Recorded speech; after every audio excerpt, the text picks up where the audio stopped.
Y aquí estamos, en el estudio están todos los protagonistas, hay una tensión impresionante, 10 y 5 de la mañana, viernes 22 de octubre, 1123 personas conectadas en este momento viéndolo. Mi relación normalmente es 1 a 10, quiere decir que cuando tengamos todo esto editado seguramente este número se va a multiplicar por 10. El doctor Alfredo Vito los está yendo acá del estudio, muy bien, esto es en vivo, está todo el equipo acá, Roberto Bizán lo saluda en este momento, el ingeniero Moret, Juanjo Madero, que está ahí, el tipo medio nervioso. Che, Juanjo, después a comer al restaurante ese que conocemos, ¿no? Esto queda en el grupo. ¡Qué maestro tipo! Bueno, y ahora viene un gran momento, ¿no? Yo lo venía diciendo, todos los que están escuchándonos en este momento, agrónomos, veterinarios, productores, etcétera, se viene un momento que yo creo que el campo argentino está totalmente preparado, ¿no? Que es el famoso eje de la sustentabilidad, en lo social, en lo productivo, económico y por supuesto en lo ambiental. Así que Ernesto Viliso, lo que nos va a ayudar desde la ciencia, pero también desde el pragmatismo, desde lo empírico del campo, nos va a ayudar a analizar la cuestión ambiental y los negocios rurales. Así que vamos a tratar de verlo todo eso. Ernesto Viliso es ingeniero agrónomo, doctor de la Universidad Católica de Lovaina en Bélgica, investigador principal del CONICET, miembro del Consejo Asesor Académico y profesor visitante de la Universidad Austral, ha dictado cursos de posgrado en universidades argentinas y extranjeras, es autor de numerosas publicaciones científicas, varios libros y coautor de informes. Yo tengo acá uno que conseguí, lo había perdido en la facultad y lo tengo, Sistemas Productivos y todo lo que tiene que ver con lo sistémico en los modelos lecheros. Siempre se lo voy a acordar porque es un librazo que lo he buscado y lo he encontrado de nuevo. Y por supuesto un montón más, ¿no? Todo, ahora se ha dedicado muchísimo a trabajar sobre cambio climático, medio ambiente, disertante invitado en numerosos eventos nacionales e internacionales. Miembro de la Academia Nacional de Agronomía y Veterinaria, profesor honorario de la Universidad de La Pampa, socio honorario de ACREA, socio honorario del Rotary Internacional, miembro honorario de la Asociación Pampeana de Cultura y sobre todo, gran amigo de CAIR y acá de Agrositio. Ernesto, maestro, un gusto escucharte. ¿Cómo estás?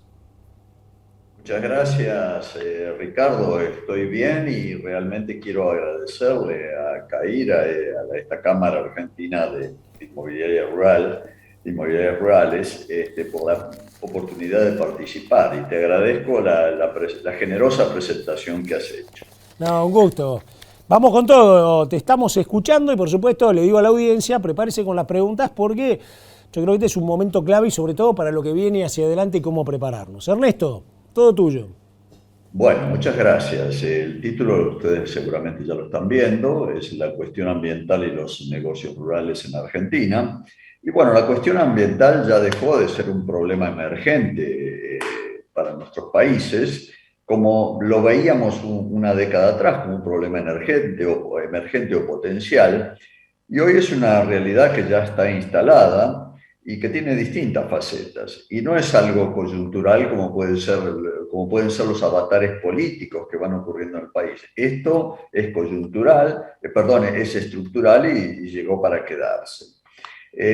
La prueba de esto está que cuando nosotros analizamos las encuestas que prepara el Foro Económico Mundial durante la cumbre de Davos en Suiza, que se hace todos los años, y nos retrotraemos una década atrás, encontramos, por ejemplo, los temas que habían sido priorizados por la comunidad de negocios.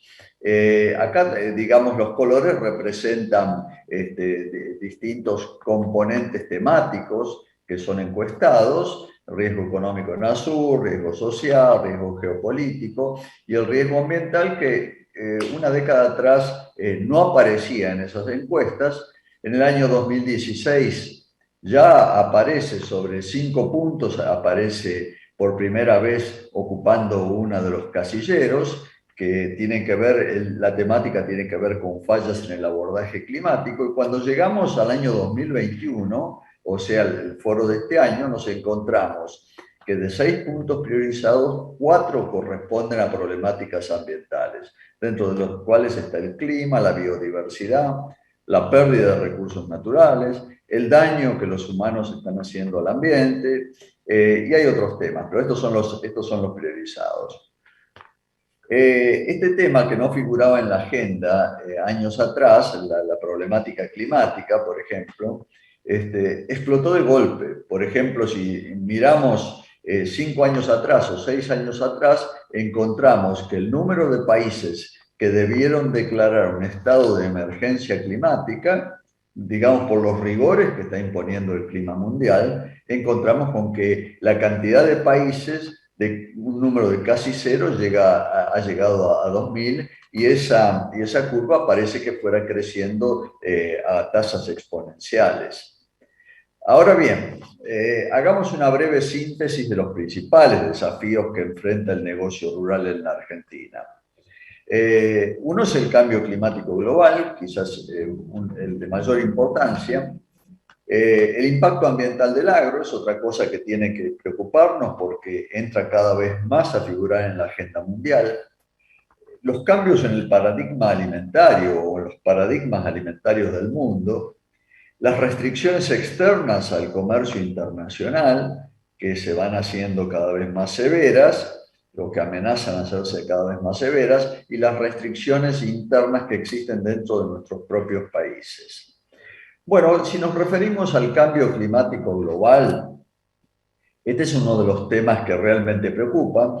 Sabemos que el planeta se está calentando, de eso ya no queda ninguna duda, y si nosotros analizamos las diferencias térmicas que existían entre mediados y fines del siglo XX, o sea, el siglo que pasamos, encontramos el mapa de la izquierda, donde vemos las zonas que se van calentando en el planeta y donde vemos que esta zona del hemisferio sur, lo que sería, que ocuparía Argentina, Paraguay y otros países, aparecen con colores más claros, o sea, como menos afectados por ese calentamiento global.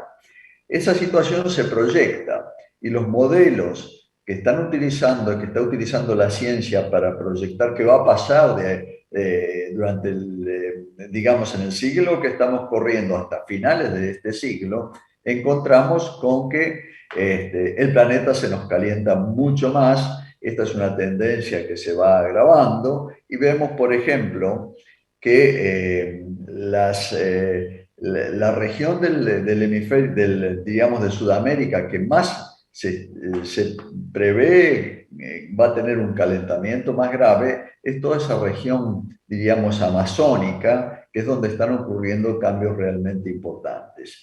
Naturalmente, esto nos obliga a replantear una cantidad de problemas porque a lo mejor 1, 2 o 3 grados, que en términos promedio parece poco, realmente tiene un efecto, un impacto muy grande sobre el clima global y sus variaciones, ¿no? Tomemos el caso, por ejemplo, de los incendios. Estas son reconstrucciones de los incendios en California que han ocurrido este año, julio 19, y encontramos un foco de incendio que se está desarrollando en una región determinada, boscosa de California, y que vemos que al cabo de un tiempo ese incendio comienza a generar una tormenta de altas temperaturas y un ambiente muy, muy seco que crea nubes que se desarrollan rápidamente y que tienen un fuerte impacto local. Así se forma ese proceso. Esto no ocurría, o por lo menos no era tan evidente décadas atrás, porque nosotros con contrafuegos, con rutas o con cuerpos de agua, en general los incendios se tendían a controlar. Hoy la situación ha cambiado y estas tormentas de fuego, diríamos, se desarrollan rápidamente. Ahí nosotros vemos un cuerpo de agua, un lago en California, y vemos que se crea una enorme nube caliente que rápidamente la traspasa y que superada esa barrera de agua se genera un frente de tormenta muy, muy amplio. Esto se replica rápidamente y los incendios se diseminan a enorme velocidad, una velocidad más alta de la que podemos imaginar. Y es por eso que la superficie boscosa quemada en el estado de California entre 1990 y el 2020, encontramos que los promedios quinquenales se aceleran rápidamente a partir del año 2015. O sea, estamos enfrentando fuegos más salvajes, fuegos más incontrolados. Y esto es lo que ha pasado, esto es una reconstrucción con imágenes satelitales de lo que ha ocurrido en Australia en enero del 2020, y vemos prácticamente el continente quemado, virtualmente quemado, con fuegos que se descontrolaron completamente y no los pudieron controlar. Yo creo que estos son aspectos en los cuales vamos a tener que fijarnos cada vez más, porque esto impacta directamente sobre el valor de las tierras y sobre los negocios asociados a esas tierras, ¿no? Incendios en los humedales del delta del Paraná en agosto del 2020, que se desarrollaron rápidamente, que fue necesario intervenir. O sea, esto está ocurriendo a escala global y seguramente vamos a tener que o desarrollar una estrategia respecto a esto. Después está el tema de la lluvia. ¿Qué pasa con el cambio climático?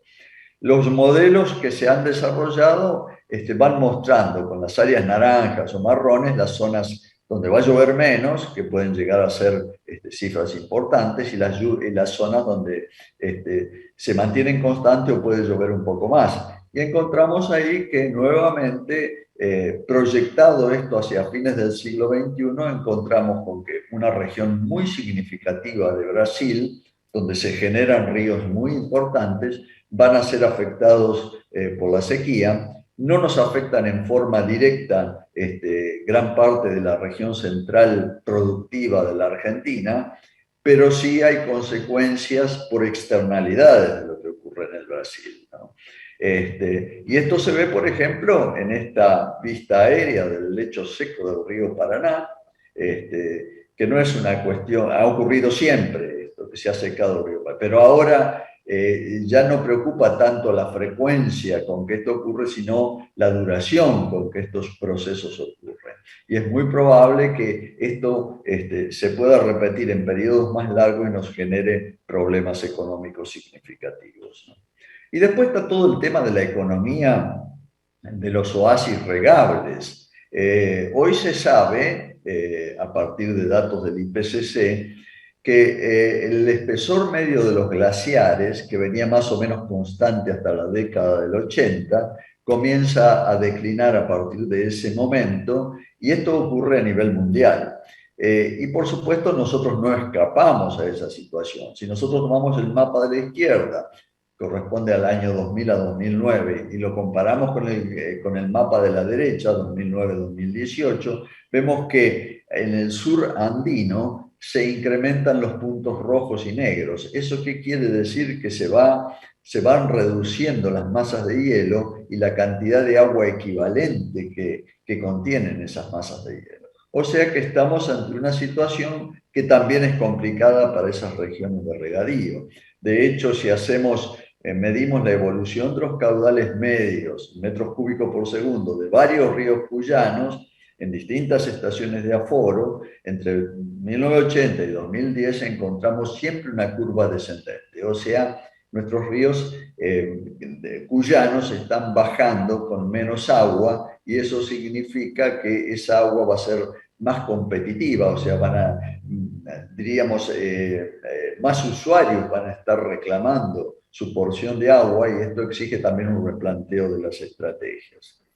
Y luego tenemos aspectos que tienen que ver con el impacto ambiental del sector agropecuario, que antes no le prestábamos demasiada atención, pero cada vez están incidiendo más.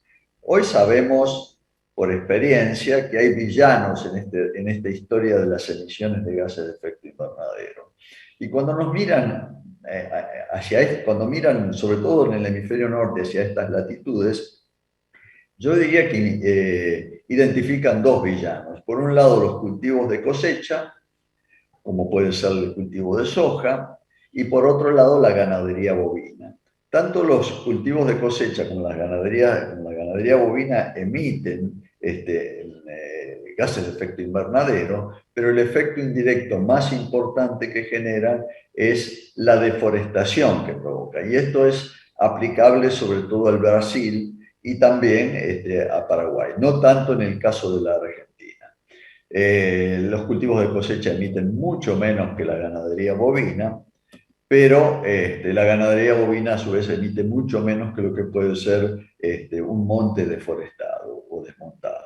Este es un poco el panorama que resume diríamos, la principal crítica que se concentra en esta región del mundo.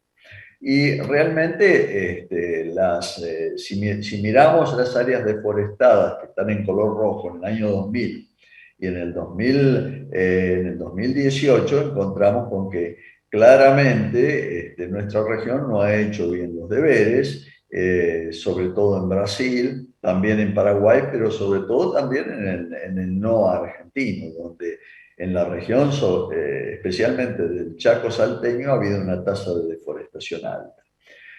Pese a ello, debemos reconocer que cuando medimos las tasas de deforestación de Argentina, Brasil, Paraguay, Uruguay, encontramos con que Argentina es un país que viene declinando rápidamente sus tasas de deforestación.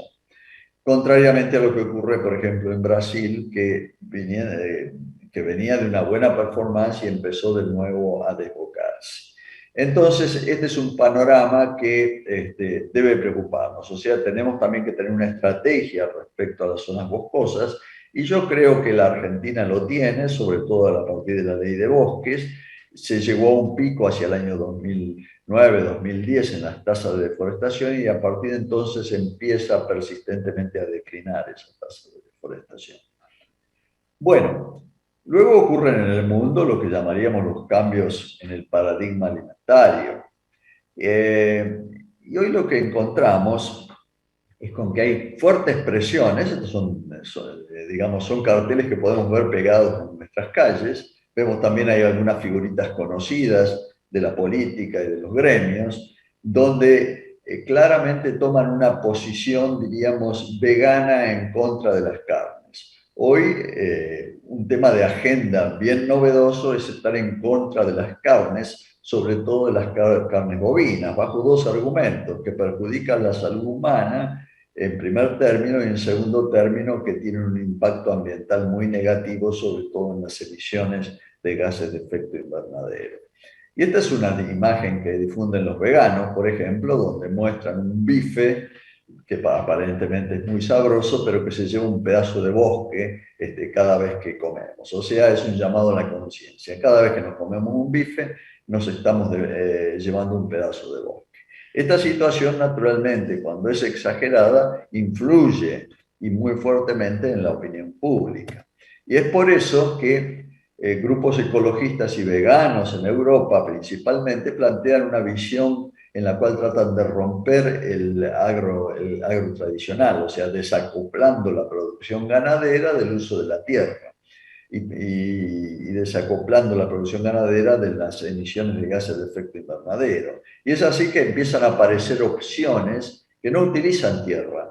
Por ejemplo, la carne vegetal, que puede ser, por ejemplo, una hamburguesa de soja o de otros productos. La cría de insectos, que se va planteando como una alternativa que en Asia está desarrollada, como una fuente de proteína sustitutiva. Y aún las carnes cultivadas en laboratorio, que hoy es otro tema en el cual se están invirtiendo recursos.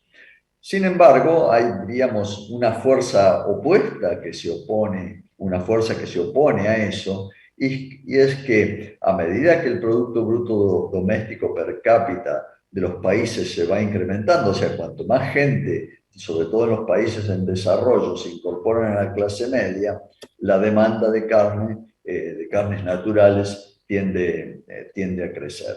Y esta es una tendencia mundial que de alguna manera contrarresta todas esas opiniones y esas influencias que se están generando desde otro lado. Luego existen una cantidad de restricciones externas que deben preocuparnos, restricciones internas al comercio internacional. Hay dos factores que están vinculados al sector rural y a los que se atribuye, como dije recién, un impacto significativo del calentamiento global.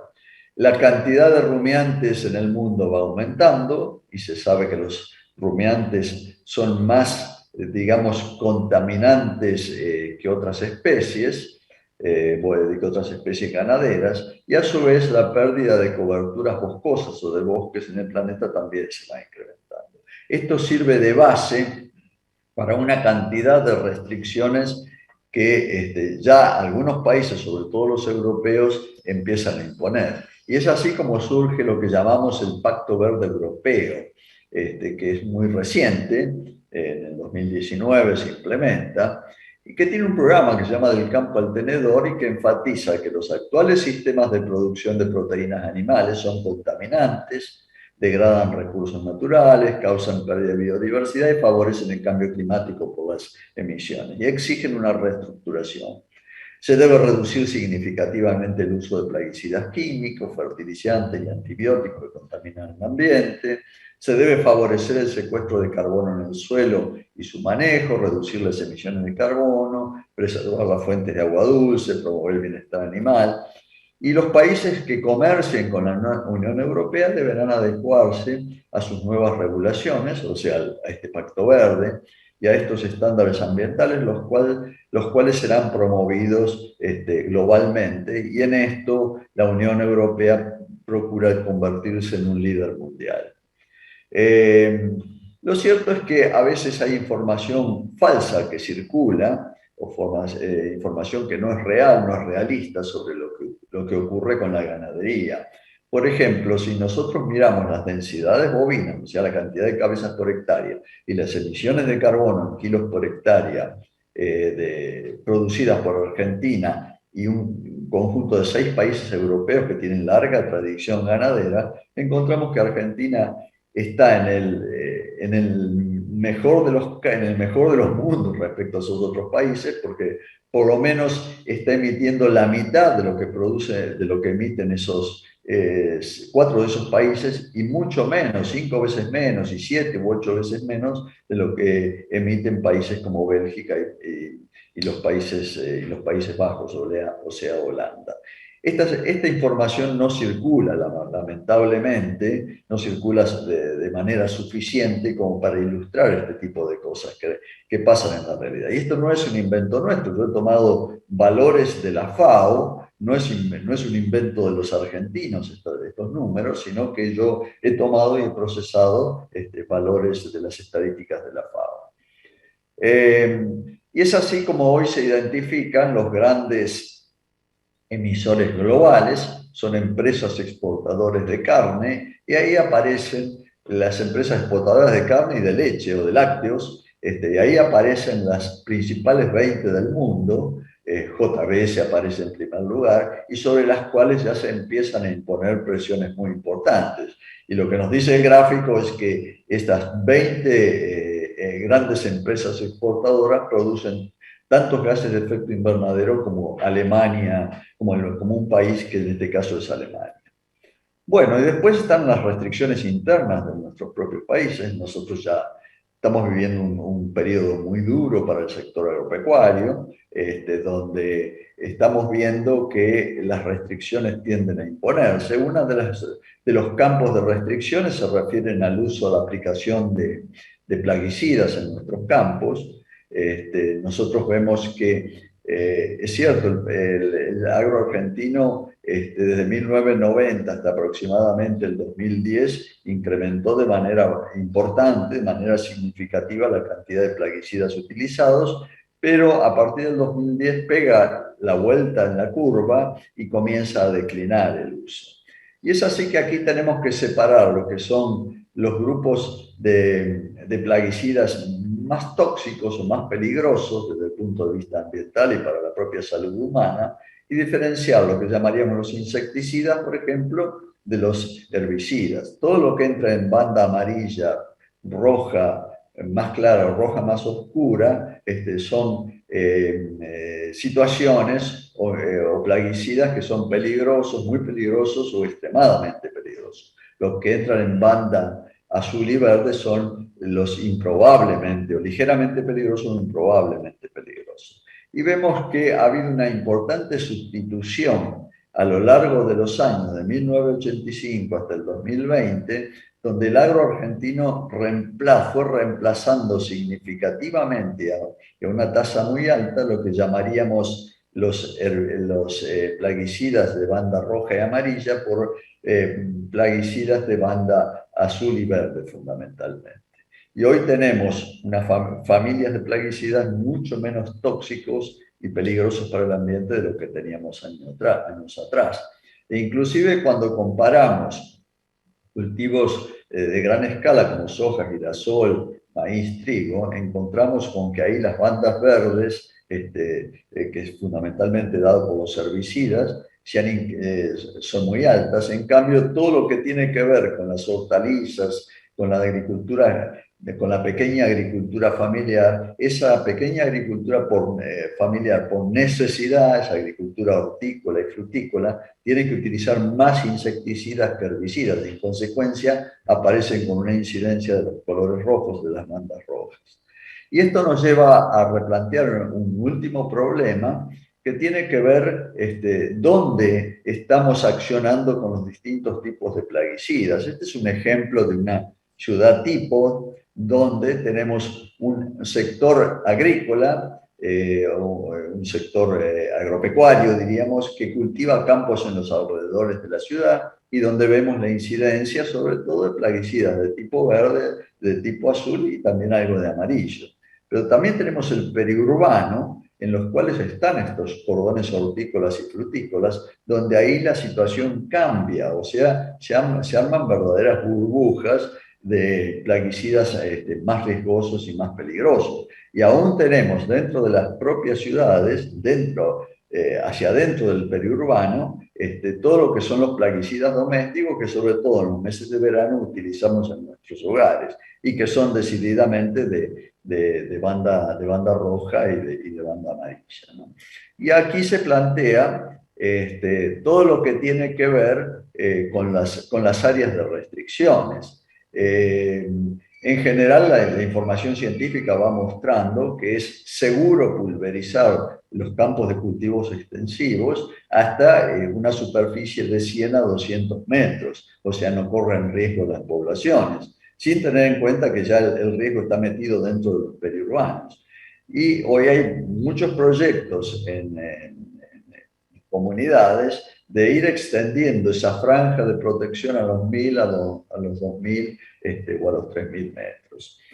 Y aquí hay que decir algo, la línea roja que aparece allí tiene un fundamento técnico porque ha sido estudiada. Las líneas amarillas que aparecen sobre todo en los consejos deliberantes de muchas ciudades tienen una motivación básicamente ideológica.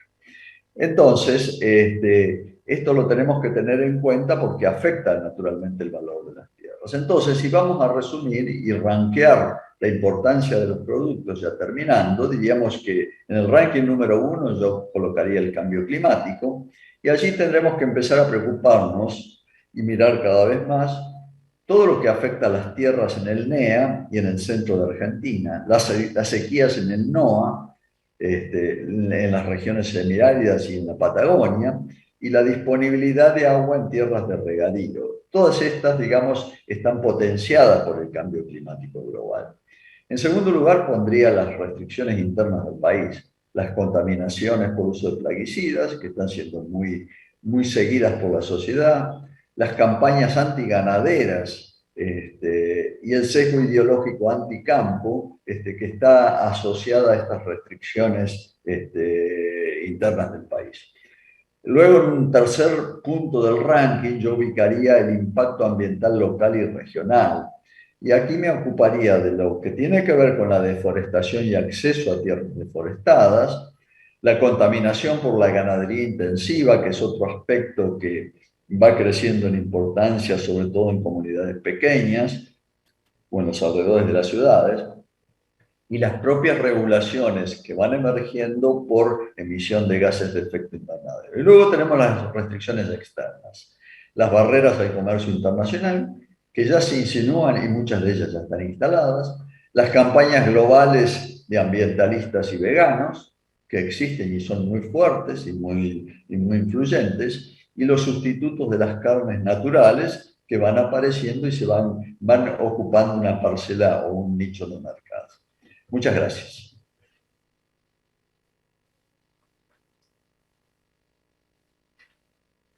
Ahí estoy con sonido. Excelente, Ernesto. Buenísima, muy buena tu presentación. Tengo un montón de preguntas para hacerte. Hay mucho que tiene que ver, Ernesto, con el tema de la reunión que se va a hacer, ¿no? Esto que van a ser como 10 días en la ciudad de Glasgow, en el Reino Unido, y hay mucha gente que está hablando y está preguntando acá bueno, lo que decía un poco Carlos Fara antes, que creo que vos lo escuchaste, ¿no? Tenemos un ministerio de ambiente que dice que la ganadería produce todo esto y que bueno, que si hay que usar una pistola sanitaria habrá que usarla, ¿no? Yo lo escuchaba y decía, realmente este gaucho, ¿dónde habrá estudiado, no? Pero yo creo que ya tuvo un problema desde que entró en jardín, no es un problema ya de secundaria, ¿no? Y después, claro, tenés el ministro de Agricultura, que por lo menos el ministro de Agricultura, bueno, ha salido a la defensa y dice, no, muchachos, esperen, a mí el presidente me lo delegó, etcétera. Ahora, en medio de todo esto, a ver, porque se cita mucho tu presencia en esto, se cita mucho tu información y lo que vos hablás de la ganadería regenerativa, el rol en la captura, las pasturas, el carbono 4, las gramíneas, la incorporación de carbono en el suelo. ¿Cómo ves un poco todo eso, esa defensa con argumentos ante, seguramente, un mundo que, como decís vos, se va a hacer el oso, sobre todo los países que contaminan más y nos van a echar los galgos a nosotros? ¿Cómo lo ves? Claro, bueno, hoy el tema está colocado en una primera posición de la agenda argentina, ¿no? Acá lo lamentable, que no es la primera vez que ocurre, es que vamos a los foros como país, vamos a los foros internacionales con posiciones opuestas dentro del propio gobierno nacional. Uno dice una cosa, otro dice otra, generalmente Agricultura y Cancillería van con una posición convergente y medio ambiente se corta solo diciendo otras cosas distintas, ¿no? Y me da la impresión, yo no conozco el documento, conozco el de Agricultura, pero no conozco el de medio ambiente, no lo he leído, no lo he podido encontrar. Aparentemente está diciendo de que habría que bajar el stock bovino en un 20% como un mecanismo de reducción de emisiones para, digamos, cumplimentar los compromisos internacionales de Argentina. Yo no sé si ustedes llegan a ver en la pantalla, volví sobre un gráfico que presenté hace un rato, Sí, ahí la vimos. que está mostrando cómo son las emisiones de carbono de la Argentina y 6 países europeos medido en kilos de carbono por hectárea, y donde encontramos con que la Argentina por hectárea territorial emite, pero mucho menos que otros países europeos, y sin embargo daría la impresión que le vamos a ir a rendir pleitesía a esos gobiernos, reduciendo aún más el stock bovino para reducir las emisiones de carbono hacia la atmósfera. Es un regalo que a lo mejor no nos han pedido, pero si vamos a utilizar la reducción del stock o ese rifle sanitario que ha aparecido en los medios como argumento para reducir las emisiones, creo que vamos por el camino equivocado. Argentina es un país que pesa poquísimo a nivel internacional en las emisiones globales, y la ganadería argentina está pesando aproximadamente el 0,1% de las emisiones, ni siquiera llegamos al 1%, 0,1%. Entonces, yo creo que estas cosas, cuando vamos con posiciones de este tipo, es porque vamos mal informados a fijar posiciones en los foros internacionales. Esa es mi opinión. Decime, ¿y cómo ves el panorama de Brasil, no? Porque sin duda, por lo que vos vas mostrando, lo muestra como el más, digamos, el que más se está perjudicando, ¿no? Todo este tema, como decís vos, de la Amazonia, todo este tema de la extensión que hicieron ellos también en los cerrados, todo eso, ¿no? ¿Cómo tienen una defensa como para decir que de alguna manera lo nivelan de alguna otra forma porque crecieron en maíz o algo por el estilo? A ver, el pecado mayor de Brasil en estos momentos es que no logra demostrar que están parando la deforestación. La deforestación sigue ocurriendo, se ha acelerado inclusive en los últimos años. La política del actual gobierno brasileño no parece interesada en frenar ese aspecto, y naturalmente todo esto tiene consecuencias. De hecho, ya hay grandes empresas exportadoras de carne en Brasil que están sufriendo penalizaciones en los mercados o bloqueo en los mercados europeos, en los mercados quizás más importantes, a raíz de esto. Y esto se va a extender y se va a expandir. Nosotros acá estamos haciendo mucho mejor los deberes, pero estamos integrando un bloque junto a nuestro socio, que es Brasil, que ese bloque tiene una cantidad de ventajas desde un punto de vista comercial. pero cargamos con una mochila de que diríamos, la problemática ambiental del Brasil no está siendo bien abordada y nos arrastra, porque Brasil es un verdadero gigante que cuando nos meten en la misma bolsa y nos promedian valores, quedamos incluidos dentro de la problemática a la cual nos arrastra Brasil. Ok. Escúchame, acá viene una doble pregunta, me parece que está muy buena, viene como atada, ¿no? Dice, ¿qué opina de la producción de carne? Se está hablando mucho del modelo regenerativo, ¿no? De este sudafricano, ¿te acordás que él mismo hacía Alan Savory, ¿no? Que hacía su mea culpa de que él había matado, no sé si como 30.000 elefantes por creer que había que sacar los elefantes y no entender un poco cómo era el sistema, ¿no? Algo en lo que vos trabajás. Entonces dice, bueno, con el modelo regenerativo, ¿cómo lo estás viendo pensando en que justamente en ese secuestro de carbono que hace? Y por el otro lado, la posición sería si las carnes industriales también no tienen su huella de carbono, ¿no? Al producirlas. Sí, bueno, primer punto. O sea, a veces venimos dándole vuelta a los mismos temas. Hoy le llamamos ganadería regenerativa, lo que antes llamábamos pastoreo rotativo o pastoreo Boissin, que es un sistema basado en un pastoreo rotativo digamos, de alta intensidad y baja frecuencia. Esto es, los animales entran en un lugar, consumen a fondo, bostean, dejan semillas en la bosta del lugar donde se ha pastoreado y se van a otro sector a pastorear y después de un tiempo determinado ese potrero regenera la base botánica que tenía y el proceso continúa en forma circular durante muchos años. Esta es la base del pastoreo rotativo. Hoy se le llama ganadería regenerativa. Y sí, tiene una posibilidad, ese sistema tiene una posibilidad de secuestrar más carbono. Pero no estamos inventando nada nuevo. Esto tiene miles de años, o sea, lo que es el pastoralismo, las tribus nómadas, practicaban este sistema miles de años atrás. O sea que el pastoreo regenerativo tiene esa base conceptual y teórica que es poderosa, es potente. Pero no estamos inventando nada nuevo. Eso por un lado. Por otro lado, las carnes, naturalmente, las carnes de laboratorio, diríamos, o las carnes sintéticas, tienen un factor de emisión que no está bien publicitado ni es bien conocido, pero que sí, indudablemente lo deben tener y que es necesario que aparezca información confiable, grandes revisiones, digamos, de literatura sobre el tema para poder confrontarlo con las producciones de carne natural. Hoy por hoy no tenemos suficiente información como para decir que que hay una diferencia significativa a favor de una o de otra.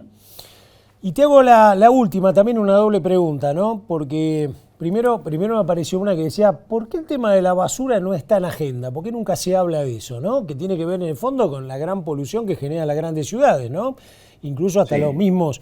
Y la otra es, ¿qué pasa con la utilización y polución de agua para la minería? Acá creo que en minería me parece que se le pega más, ¿no? Pero ¿cómo estás viendo esos dos temas dentro de todas estas agendas globales de cambio climático? Bueno, todas estas problemáticas se vienen tomando a nivel mundial desde hace años. El tema de la basura en las ciudades es un problema que algunas urbes lo han solucionado satisfactoriamente y otros hacen directamente un basurero a cielo abierto con una cantidad de problemas que ya conocemos, sobre todo que van a tierras poco valiosas y donde ahí se asientan poblaciones que viven de esos basureros y que tienen una cantidad de riesgos que normalmente no son considerados cuando se toman decisiones de hacer basurales a cielo abierto.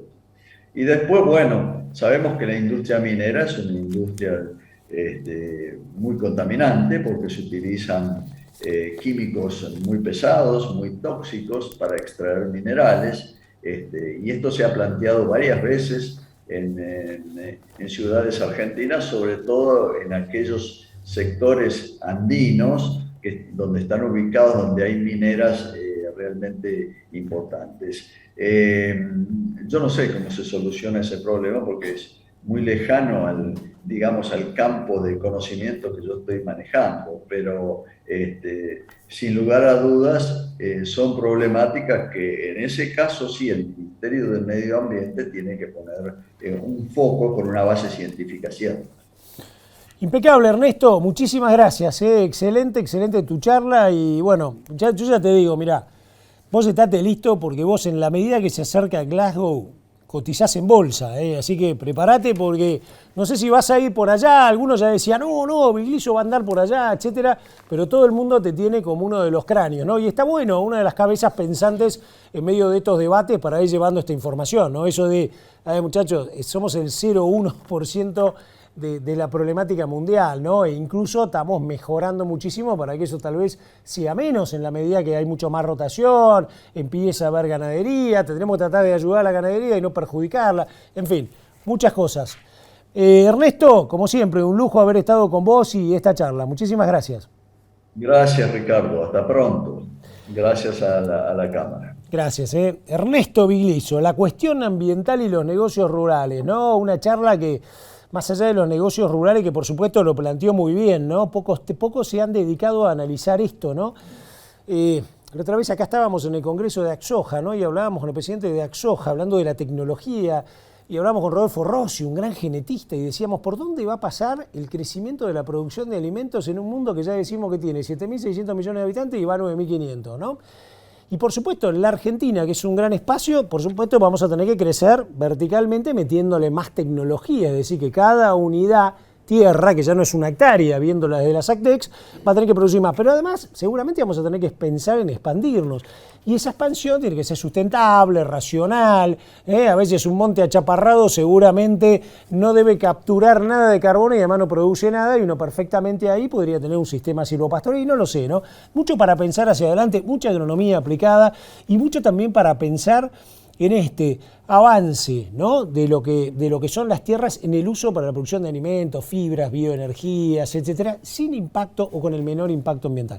Señoras y señores, nos vamos a un break, 10 minutos, estamos en vivo, 11 menos 10 de la mañana, nos encontramos a las 11 de nuevo. Tenemos todavía 4 bloques más. Lo tenemos a Roberto Vinzán, que está listo acá para invertir en tierras. Me encantó el concepto de él, ¿no? Mezcla todo lo que tiene que ver con su visión del agronegocio con la visión económica. Alcancía conservadora u oportunidad estratégica. Me encantó. Paola del Bosco, sin bien común no hay bien particular duradero, ¿no? Filósofa, alguien que nos ha dado vuelta a muchos de nosotros la cabeza, ¿no? Profesora de la Universidad Austral. Mariano Moret, CAIR y sus primeros 10 años. Me encanta desde el componente institucional, ¿no? Siempre hablamos, y sobre todo hablamos de esta trinchera, de la importancia de cada uno de nosotros ocupando espacios. Si este espacio lo dejamos y dejamos la silla, posiblemente muchos de estos que comentaba muy bien Ernesto Bigliso, ¿no? Si tenemos espacios donde dejamos a los concejales que hagan lo que quieran, metan 1.000, 2.000 metros, y después resulta que aparece un barrio cerrado de los 1.000 metros, de esos 1.000, 1.200 metros más. En Trenquelauquen, ayer, Santiago del Solar nos decía que con todo este tema del avance ya se perdieron 1.700 hectáreas. 1.700 hectáreas a 12 toneladas por hectárea de maíz. Imagínense la cantidad de alimento que estamos perdiendo ahí, ¿no? Por no saber manejarlo bien. Así que vamos a charlar mucho también de esto, filosófico, ¿no? Desde el pensamiento filosófico, cómo logramos una cultura común. Y en esto las instituciones son clave. Y Juanjo Madero, ¿qué está pasando con el mercado inmobiliario rural? Nos va a meter de lleno en esta gran temática. 11 nos encontramos acá en esto que es la gran jornada anual de CAIR.